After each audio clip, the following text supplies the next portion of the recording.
Assalamualaikum and good day to everybody. It's your teacher again. So this is Mizana, you still remember. Okay, today I would like to give some lectures on costing for labor. Okay, this is a topic right after our material. Okay, so usually when we do, hi again. I'm sorry, there is some disturbance on the network.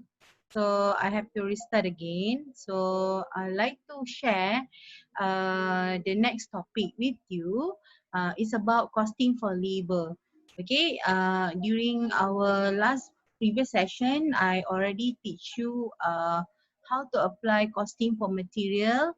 And then now it's all about costing for labor.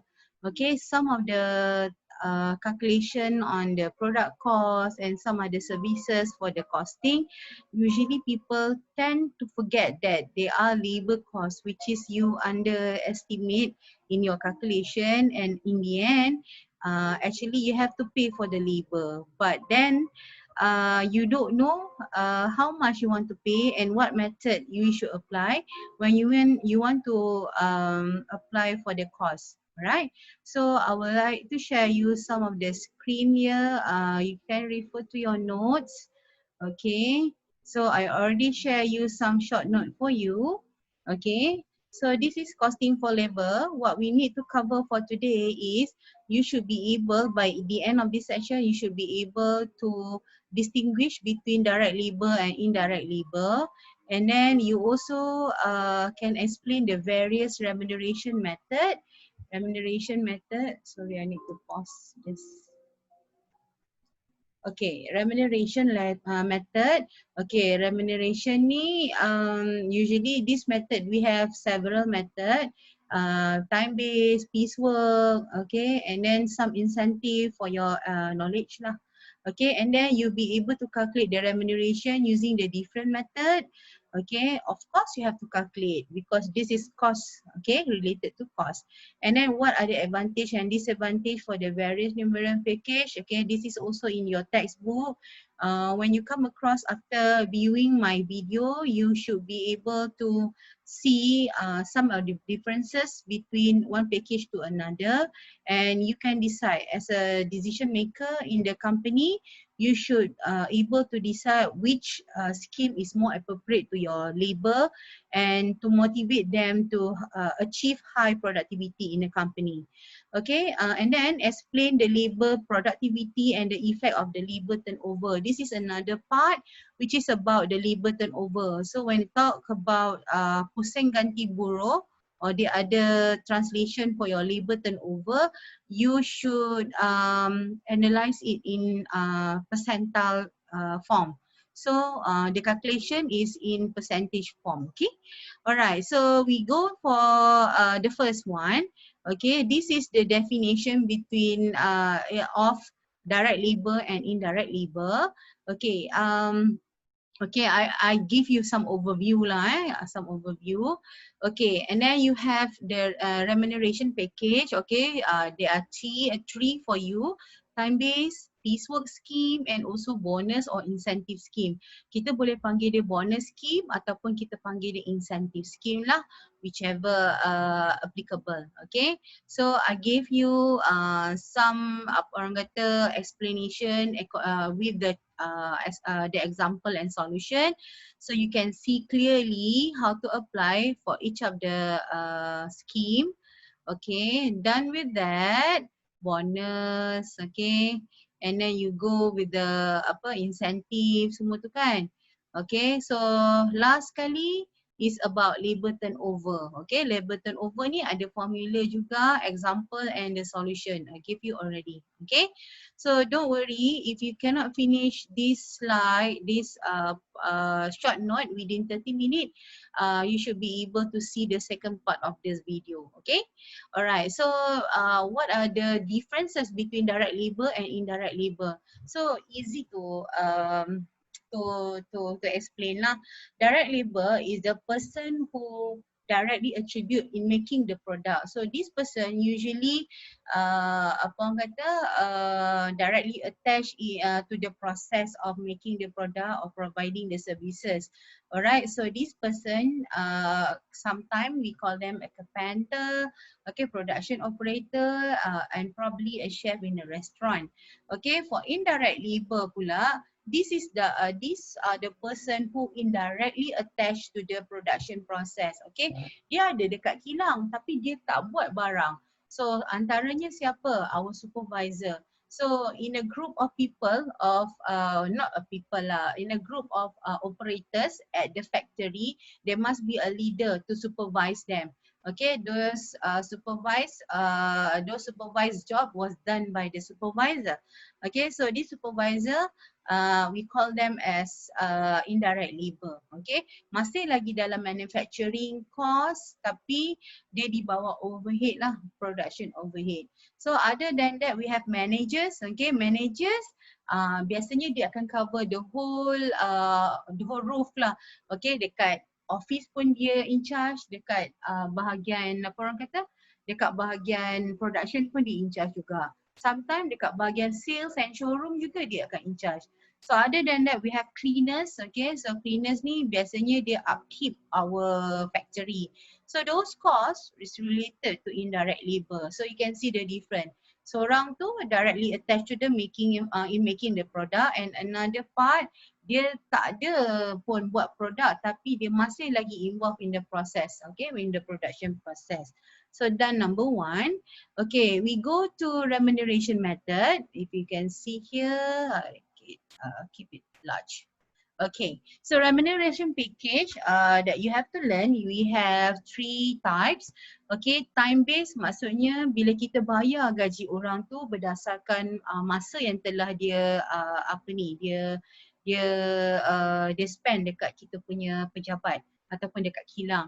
Selain daripada tu, second type piecework scheme. Piecework scheme ni adalah scheme mengikut, bayaran tu mengikut butiran yang telah disiapkan based on output. Okey, contohnya kalau dia dapat siapkan 1 unit barang pada hari tersebut dan kita hanya bayar dia untuk 1 unit. Tapi tak logik lah kalau dia siapkan dalam 8 jam tu 1 unit aja kan. So depends on the product. Kalau produk tu tedious ataupun long process like making a car macam tu kan, memang kadang-kadang tak dapat siapkan dalam 1 hari lah. But the point is, kalau time based kita bayar dia mengikut masa. Kalau piecework scheme kita bayar dia mengikut output. Okay, so bonus pula, okay, bonus ataupun incentive scheme ni, kita panggil incentive scheme ni sebenarnya kita nak bagi dia motivation lah.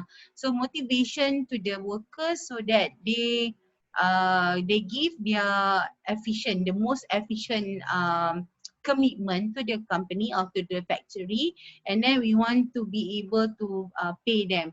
Sebab contohnya kita benarkan dia bekerja untuk 8 jam. Tapi kerja tu dapat disiapkan dalam tempoh 6 jam. So kalau kita nak bayar dia mengikut masa, kita hanya boleh bayar dia 6 jam instead of 8 jam walaupun dia terpaksa datang kerja pada hari tersebut.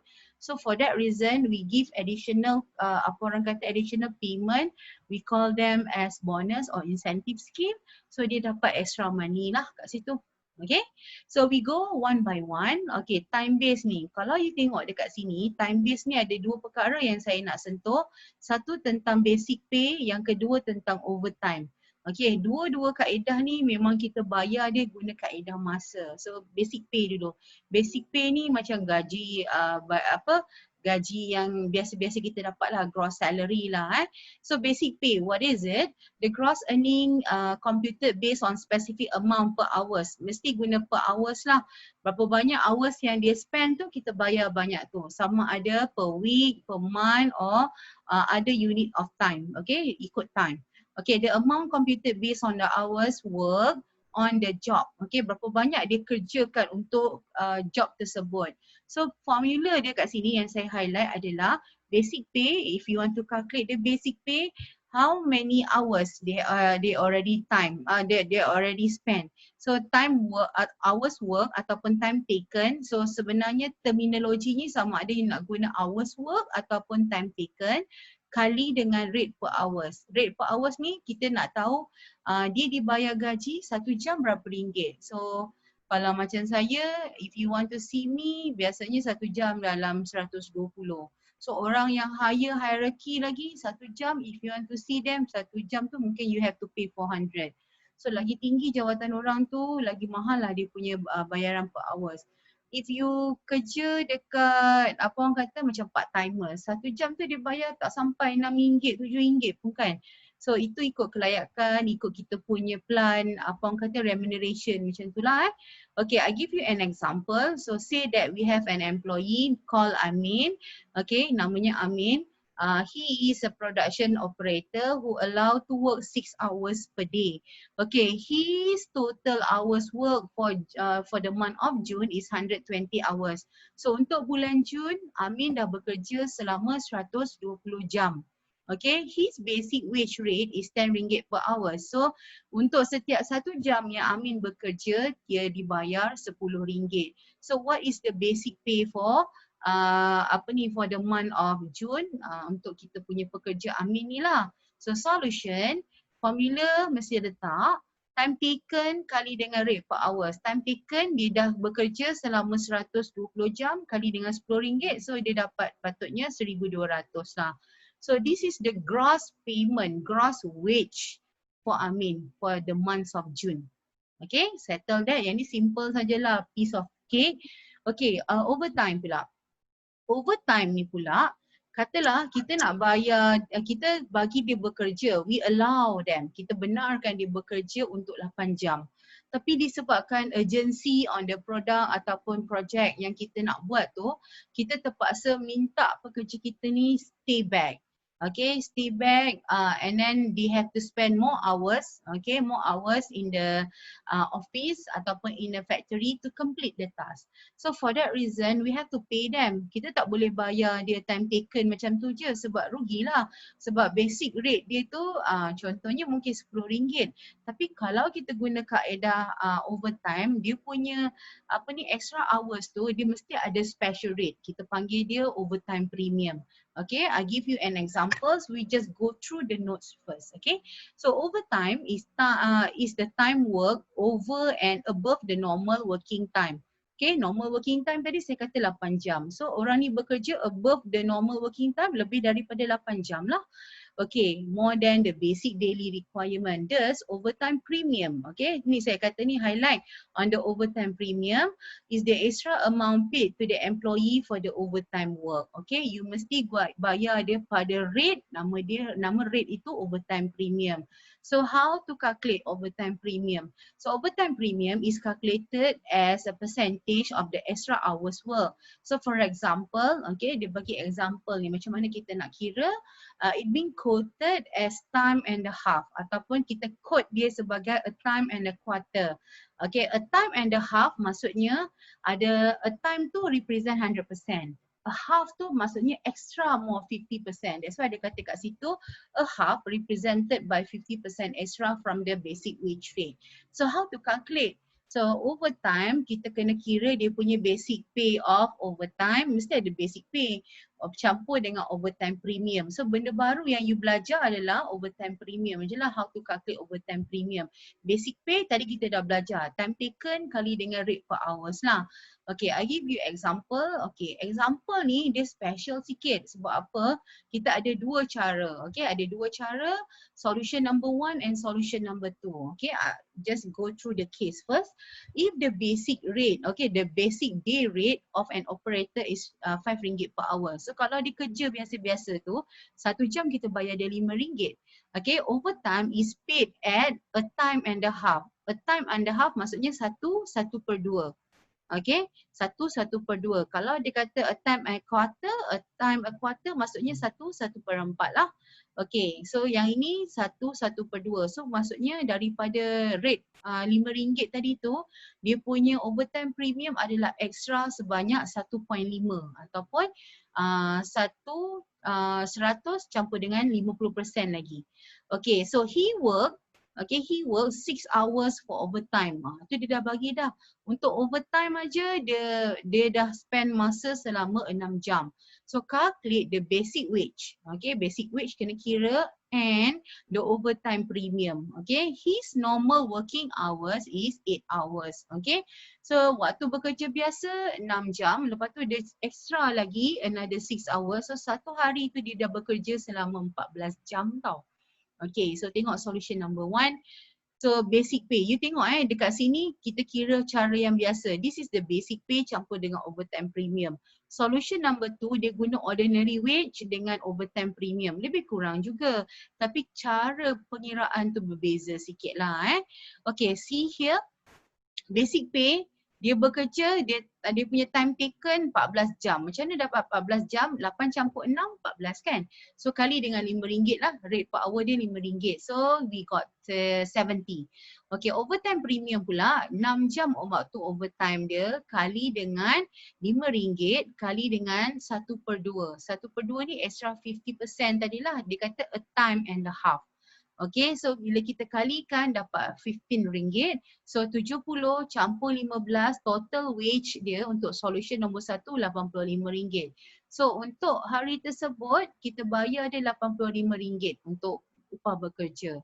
So what about solution number 2? Apa bezanya? Okay, bezanya kat sini lah.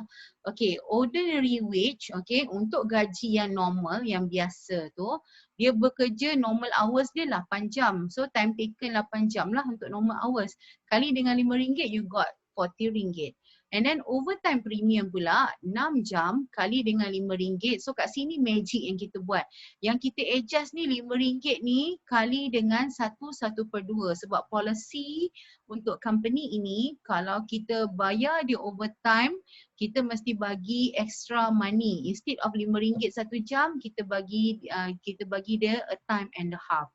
So RM5 kali dengan 1/2 baru kali dengan 6 jam. So you should get RM45. So altogether 40 plus RM45 you dapat 85. So sama je. So bila nak guna ni cik? Method ni nak guna masa bila? Depends on the information that you receive. Okay? So utilize lah. Sama ada nak guna ordinary wage ni, bayaran macam ni ataupun kita guna basic pay. Tapi kalau dah guna basic pay 14 hours, dekat sini masa overtime premium tu ada extra half aja, 50% aja. Tapi kalau kita bayar dekat sini 8 jam, yang dekat sini dia punya rate ni yang kita kena adjust jadi a time and a half. Okay? So review balik, ada contoh dalam textbook juga. Okay, we go to the second remuneration package which is piecework scheme. Piecework scheme ni saya suka sangat-sangat sebab you jarang-jarang apa orang kata come across lah. Biasanya kalau bayar gaji je ikut berapa jam dia kerja. Berapa jam dia bekerja. So ada another package which is sangat bagus kalau kita nak bagi motivasi kepada kita punya pekerja. So kita cakap dengan dia, kalau you produce lebih, kita bayar you lebih. So kalau orang tu malas, definitely dia punya upah sikit je lah. Kalau kita bayar ikut masa, kita kesian lah pada orang yang efisien. Orang yang malas tadi, kalau dia kerja 8 jam, dia dapat gaji banyak tu. Orang yang efisien tadi pun 8 jam kerja banyak tu juga. Tapi sebenarnya workload dia lebih daripada orang yang malas tadi. Kalau kita bayar ikut masa lah. So piecework scheme is much more efficient kalau misalnya orang ini bekerja dekat kilang. Okay, so piecework scheme ni pun ada dia punya jenis-jenis juga. We have 3 here. Senang aja, yang membezakan tu cuma dia punya rate saja ataupun dia punya method sajalah.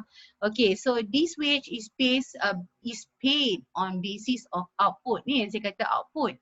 Okay, ikut berapa banyak yang dia produce. Okay, output produced by each worker. So the scheme is suitable for direct wages ataupun direct labor lah. Okay, there are several variation of piecework scheme. Okay, so you have to know 3. I give you 3. So straight piecework scheme, ada differential piecework scheme and piecework scheme with guaranteed minimum wage. Okay, don't worry, nampak macam bunyi macam pelik-pelik je kan, tapi sebenarnya simple gila. Okay, kita go for the first one, straight piecework scheme. So straight piecework scheme, bezanya dengan differential piecework scheme ni adalah dia punya rate saja.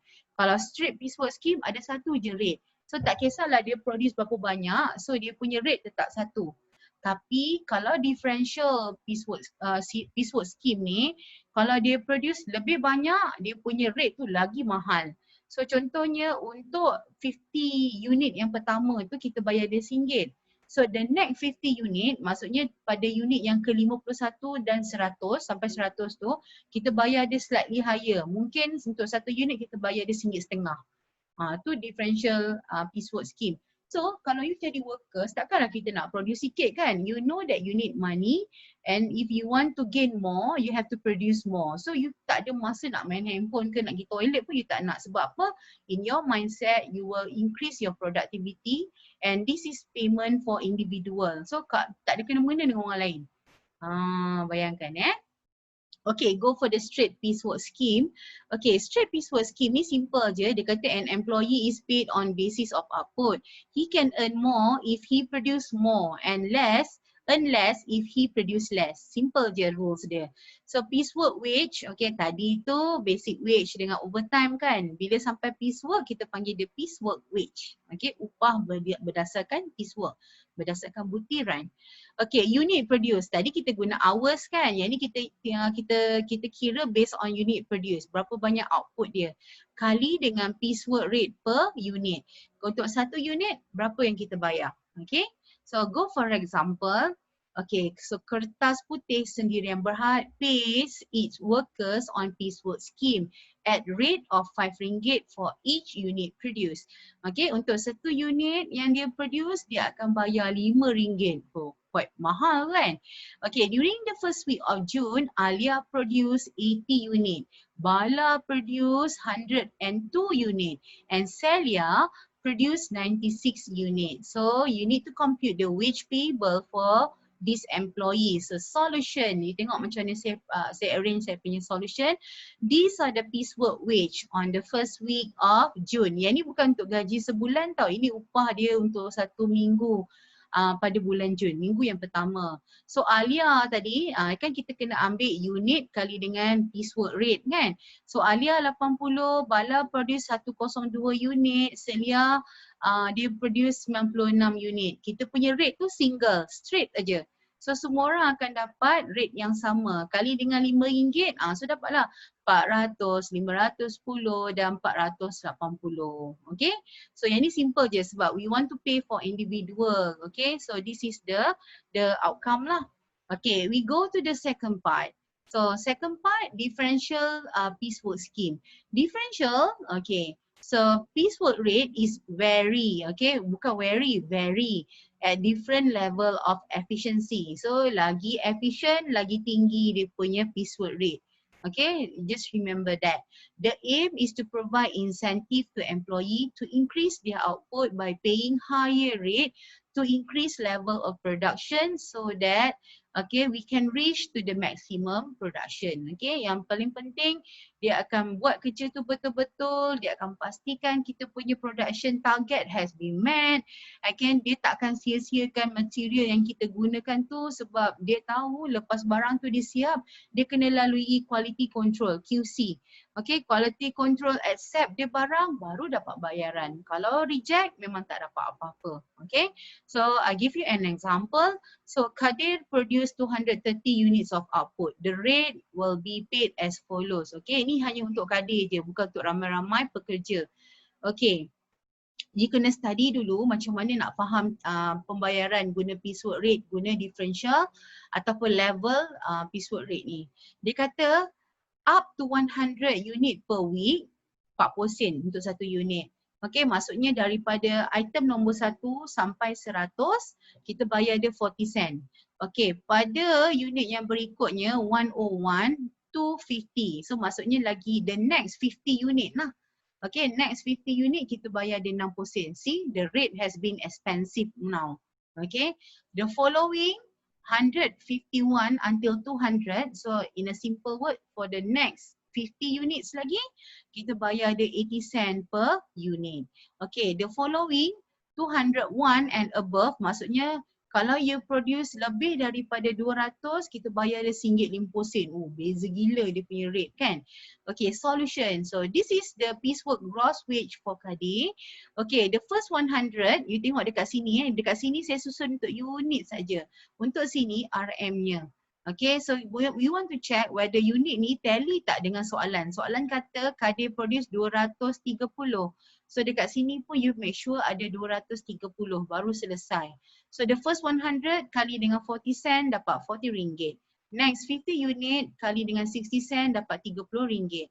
Next 50 unit kali dengan 80 sen dapat 40 ringgit. And then the following 30 dia tak produce sampai 200 sampai penuh 200, another extra 50 pun. So macam mana you nak tahu 230 yang dekat sini tolak 100, tolak 50, tolak 50 ada baki 30.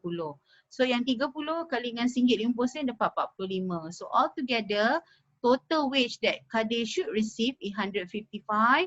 Okay, and the unit he has produced, just to check whether your calculation is correct or not. Okay, so all together should reach 230 unit as well. Okay. Alright, next. Piecework with guaranteed minimum wage. Okay, dia ada bayaran mengikut butiran. Tapi dalam masa yang sama, kita punya production manager ni guarantee dia. Dia guarantee tu maksudnya orang ini balik takkan dengan tangan kosong. Kita akan bagi dia minimum wage. Okay, minimum wage. Okay, berapa banyak minimum wage depends on the company policy. Ada yang RM50. So macam lepaslah untuk tambang you pergi kerja pada hari itu. Okay, kenapa adanya scheme piecework with minimum guaranteed payment ni? Sebab kadang-kadang kita dah datang kerja. Tapi bila kita nak produce barang-barang, rupa-rupanya mesin rosak. Kalau bukan sebab mesin rosak pun material tak cukup. Ataupun ada apa orang kata ada orang buat piket, dia strike dekat dekat factory. So you won't be able to produce anything. Padahal kita tak ada kena-mena, it's not our fault. Okay, for that reason you cannot be penalized. Okay, so that's why dia akan buat comparison. Berapa banyak you produce pada hari tersebut, okay, they will compare with minimum guaranteed payment. So macam mana nak pilih, macam mana nak buat keputusan? We choose the higher amount lah. Kalau piecework tu lebih tinggi, kita bayar ikut amount piecework. Tapi kalau katalah, kalau ikut piecework, dia cuma dapat upah RM10. Padahal minimum guaranteed payment dia RM50. Takkan nak bayar 10, bayarlah 50. So with these two decision making, you have to make sure you will pay the employee at the highest amount. Okay. So go through the notes. The workers are paid guaranteed minimum and not penalized on the account of low production. Okay, kalau ada low production contohnya. It is normal for piece worker. Piece worker maksudnya worker yang dapat piecework scheme. Okay, to be offered a guaranteed minimum wage, so they will not suffer loss of earning when production is low through no fault of their own. Ni yang saya kata bukan salah dia orang pun. Okay, go for example. Okay, Nadia will be paid 50 cents for every tea towel that she weave, but she is guaranteed a minimum wage of 35 ringgit daily if her output is fall below 70 unit per day. Okay, katalah untuk sehelai tea towel tu kan, okay, yang dia wave tu, dia sulam-sulam tu dia akan dapat 50 sen lah upah dia. Okay, tapi untuk satu hari dia bekerja tu, katalah output dia kurang daripada 70 unit satu hari.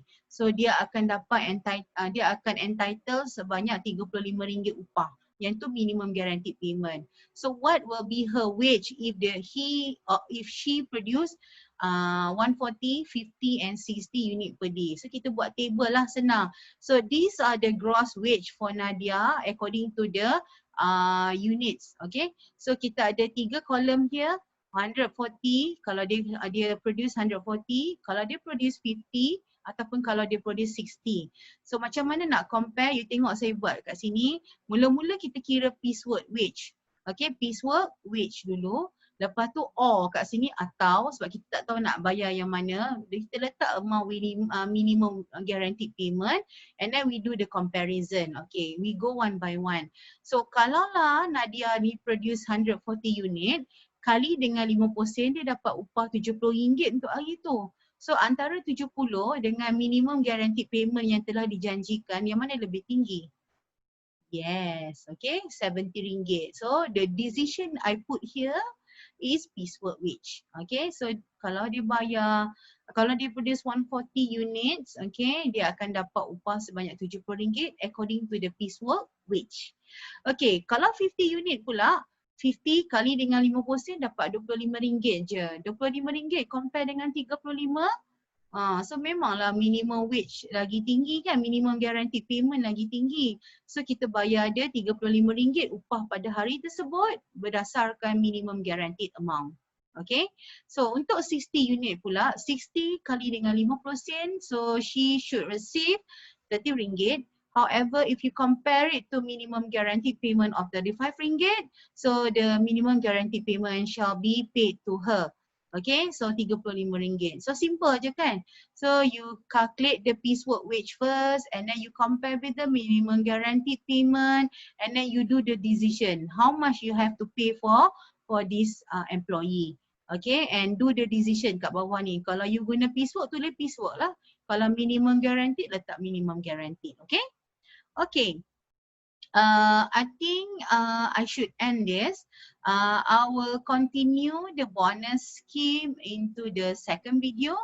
Okay, so you can apa orang kata have digest lah what the item for number 1 and number 2 I have shared before. Okay, so for that reason I think you should stop here. Okay, alright.